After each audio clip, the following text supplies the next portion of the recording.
sumasakit niyo mo. Pero umiyak ka kahit biglang sumakit yung ulo niya. Pero to, mangangamba kayo rito sa susunod. Oo nga. Yan yung mga tinatawag na infected tooth. Yung tubo niya ay palab. Tsaka Nilalabanan hindi yung sarili mong ngipin. Hindi lumabas. Ngayon, ito, TMJD, no? Oo, dito. Umangat, ito nakabaon, ito nakaangat. So, ang gagawin natin, tutulak natin dito para bumaon din siya. Tapos, mawawala na yun. Kasi pag nakaangat to, yung mga tendon dito, mga muscle, overstretch siya agad. Kaya, ay, kakairita. Ang sarap ikagat sa bakal. Parang gusto mo ikagat sa bakal. Siyempre, wala na.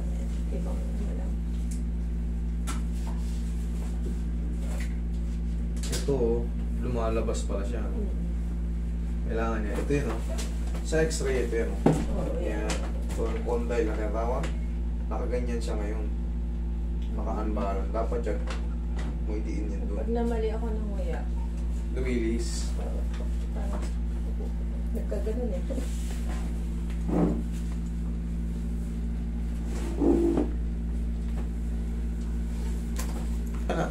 At siyempre, ganun talaga, magbabayad talaga ng ganun kalaki kasi susukatan pa kayo nun eh. Siyempre, professional fee. Dito, professional din naman tayo pero mababa yung fee. Hindi tayo aabot ng ganun kalaki. Tsaka, medyo mabagal ang nung progress, splint. Pag hinubad mo yung splint, masakit pa rin. Oo, bumabalik. Kailangan naka-splint ka na talaga. Kailangan talaga literal na adjustment para hindi ka na mag-artificial. Itong ngipin ko to, hindi to splint Ano to? Blang blang. Bling bling to eh. Pahinga ka? Hinga ka? Hindi mo mahinga ka? Hindi niya pala mahinga ka. Masakit. Pag Atras ka. humihikab na ako, Pala yun? Okay, hinga ka? Yung baklayan na naka-face mask, pinapanood ko sa'yo. Okay. Diyan ka lang muna. Okay. Sige. Hinga nga. Hinga nga. Dandan sarap. Sarap lumagutok. Okay. Painan nga nga. Dandan sarap. Okay. Ganyan ka lang.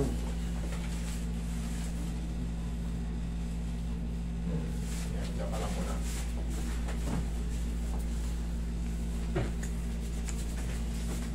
Reviewin nyo itong video natin. Pagtatandaan natin, pag kayo tayo may TMJD, TMJD ang tawag ito, medyo maluwag video natin. Pag maghihikap tayo, ganun medyo palubog ang panoorin nyo palagi yung mga, pag kayo may problem sa shoulder o sa TMJD, dun lang kayo sumunod sa mga video na yun doon. Kung may problema kayo sa jaw, TMJD ang title nun, para hindi kayo magkaroon ng worst scenario na nag-careless, hikab, nalak kayo nung nakarang araw, nakita nyo naman. Hindi, may harap. nagaganon ako Hapon na siya. Hapon na, hindi pa rin naisasara. Alas 11 siya nadali. Pag-hikab niya. Ganun lang, hindi niya talaga may diin. Kasi naglalak yan. Yun yung kwento ko sa inyo. Pero kaya naman natin yan. Pero siyempre, ayokong mangyari sa inyo yan. Kasi pag mahina-hina ang loob nyo, mahihimatay kayo. Kasi nga, choke na yung dito nyo. Tapos ang sakit nun kasi naka-overstretch siyang maghapon. So, iiwasan natin. Ganito tayo humika ba?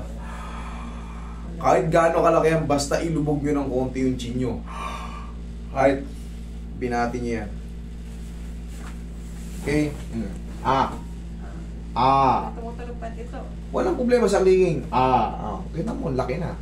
Kanina, ganun lang yun. Kasalita lang. Tapos ma'am, ganito yun ako. Pagka nakakanganan na kayo, laruin nyo na ng konti. Kaya ganun mo lang. Ganun mo. Ganun. Ganun mo. Ganun ka. Masakit eh. Sige, ganun ka. Yan. Okay. Nga. Ayan. Bumili ka lang ng coffee or Milo or kung anong trip mo. Para bang i-hot compress mo siya kasi na-stress ka na eh. I-stay mo lang yung init. Okay, yung dikit mo lang dito. Okay. Oo, Hindi, mas maganda yun. Sa loob na. Kasi yung mga na-stress na mga ligaments dyan, mga tendon, mga muscle, normal yan kasi ang tagal na eh. Ilang linggo ng ganyan. Hindi, nung una kasi siyang gumano, hindi masakit. Tapos yung mga kalokada, nguya ako. Hanggang ulo na yun. Masakit siya. Mawawala siya siguro mga after 10 days. Reaction mo. Ouch. Ngawit.